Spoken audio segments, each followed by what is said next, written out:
Je m'appelle Isabelle Dominique et c'est moi votre coach aujourd'hui. Je vous propose un entraînement en 2 temps, 3 mouvements cardio. Allez hop, on bouge.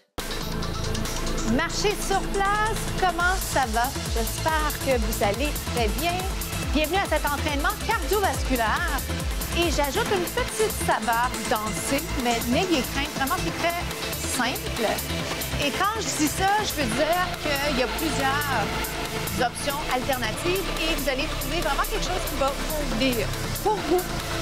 Vous marchez ou vous joguez. Et je dis ça d'emblée parce que je ne voudrais pas que vous ayez une peur en rentrant dans le segment. Le cardio, c'est le fun. Le cardio, c'est de la marche. Alors, si vous voulez marcher pendant les 15 minutes avec moi, il n'y a pas de problème, vous faites ça. Une marche dynamique, si vous pouvez le faire. OK? Ou bien un petit jog. Et le premier pas que je vais vous présenter s'appelle le step touch. Et là aussi, je veux vraiment vous permettre de prendre le temps. Prenez le temps pour l'avoir. Si vous le connaissez, vous allez probablement l'apprécier. Regardez, c'est step touch. Step touch. Et ça, c'est un mouvement où il y a un transfert de poids. Alors, il faut se laisser le temps. Prenez le temps d'arriver. On n'est pas garoché, on peut faire compter chaque seconde, mais pas à tout prix. OK? Step touch. Et si jamais là, la coordination, c'est quelque chose qui est vraiment dur, difficile pour vous, bien, donnez-vous la chance d'apprendre. Il n'y en a pas de presse. Certes, on a tous des forces et des faiblesses et j'aimerais vous inviter à vous concentrer sur ce que vous faites de bien plutôt que de toujours vous en vouloir qu'on fait moins bien. OK? Step touch. Maintenant, puis-je amener un déplacement? OK? Step touch, je vais avancer et reculer. Parce que ça va. J'utilise l'espace que j'ai. Faites la même chose de votre côté. Vérifiez qu'il n'y a absolument rien autour sur lequel vous pourriez vous enfarger. Step touch. Le fait de contrôler un peu l'espace, c'est super important au niveau de la sécurité. De mon côté, je contrôle un peu l'amplitude de mes mouvements. Les mouvements sont un peu plus petits parce que j'utilise ce que j'ai comme espace. Est-ce qu'on peut changer? Oh boy! Est-ce que c'est trop bien? Est-ce que ça va? Certaine que ça va. C'est ça. Genoux, genoux. Comment ça se passe? Je viens d'ajouter haut du corps. Je ne sais pas si vous l'avez remarqué. Peut-être que vous avez constaté qu'il y avait plus de choses auxquelles il fallait penser, mais c'est ça. Je peux faire juste les jambes. Ce que je vous invite toujours à faire pour commencer. Puis après ça, on y va comme ça. Encore faire comme ça, vous l'avez presque. Ou même, peut-être que vous l'avez déjà. Pensez à votre posture, allongez la colonne. Jogging sur place. On souffle. Si on est capable de le faire d'un côté, on est généralement capable de le faire de l'autre. Petit saut corde. Step touch. Côté inverse. Est-ce que j'ai fait cette jambe? Il faut que j'espère. Step touch. Je me recule un peu pour mieux avancer. Step touch. 3, 4. 3. On avance sur 2. J'implique mes abdos. J'allonge le front. Vous me voyez venir. J'espère.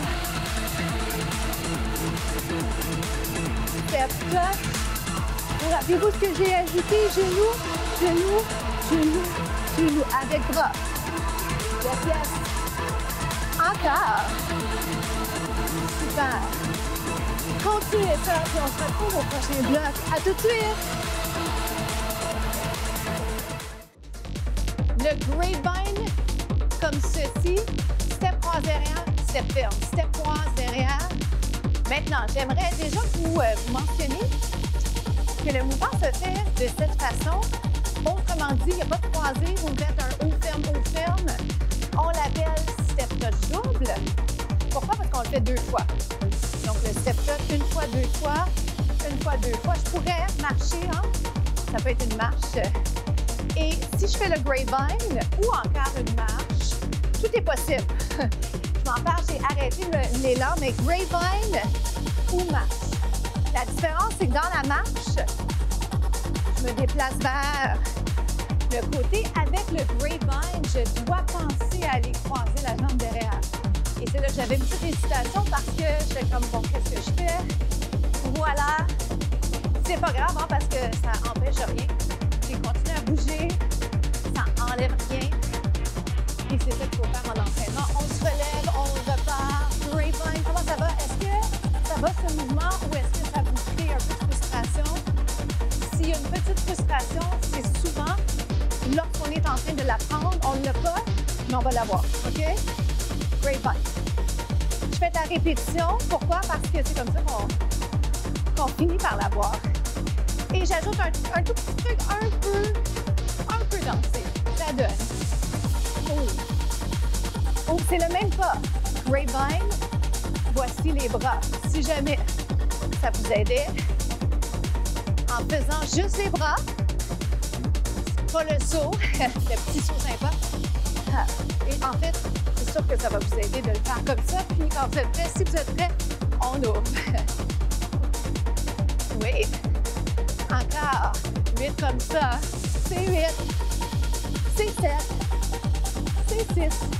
Plus ça va, plus on prend notre aisance. On prend confiance. On brille plus fort. À tout de suite au prochain bloc. Prochain mouvement, on l'appelle pas de bourrée. J'avais envie de vous proposer ça. Ça va peut-être vous rappeler des cours de danse que vous avez fait, peut-être des cours de danse de vos enfants, de vos petits-enfants. Je vous le montre plus lentement d'abord. Puis après ça, on va l'accélérer. Je vais terminer avec un jack. OK? Gardez la marche ou le jog si vous préférez. On croise la jambe derrière, croise, ouvre, ouvre. Le côté, croise, ouvre et ouvre. 2 autres fois, on croise. Donc, c'est une méthode, il y en a plusieurs. On la garde pas trop longtemps, celle-là, parce qu'on veut bouger pour garder le cœur réveillé en action. Croise, croise, croise. Pas de bourrée. 4 et 3.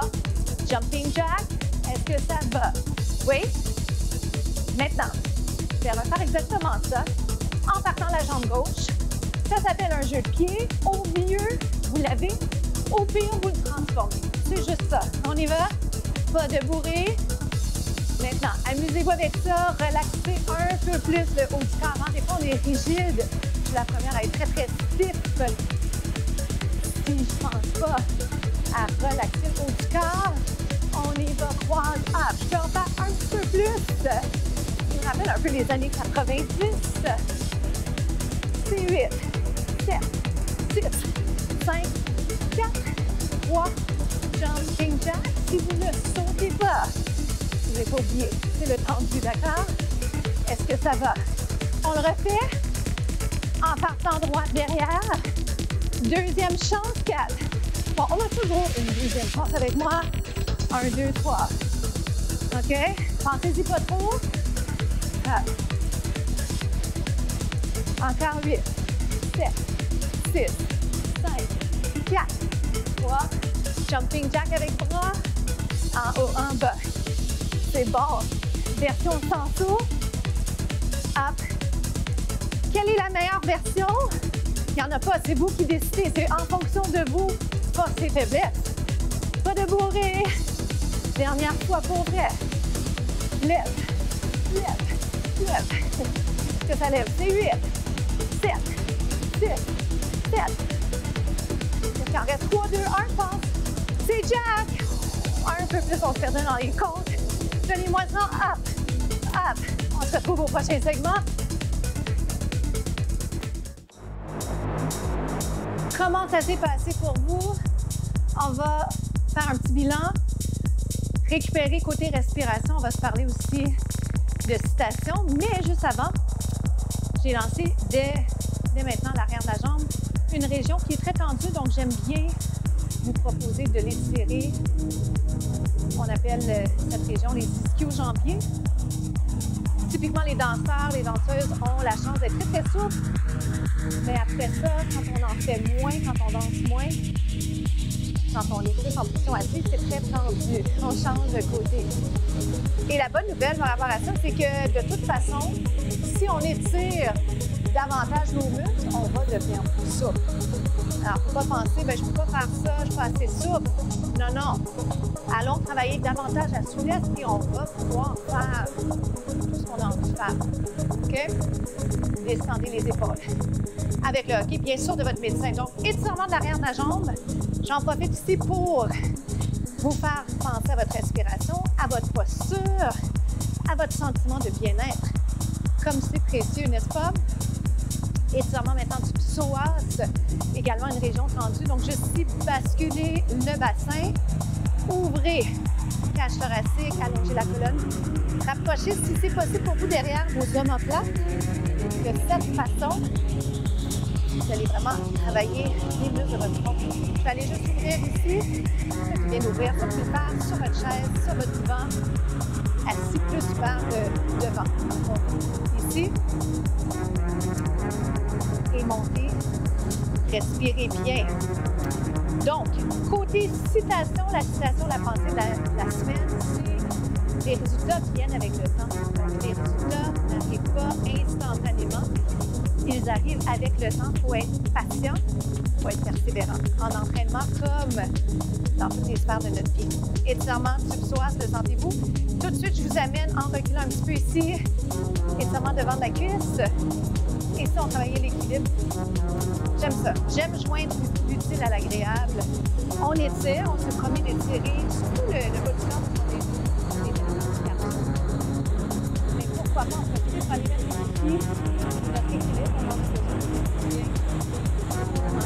Comment ça va? Restez, restez, restez.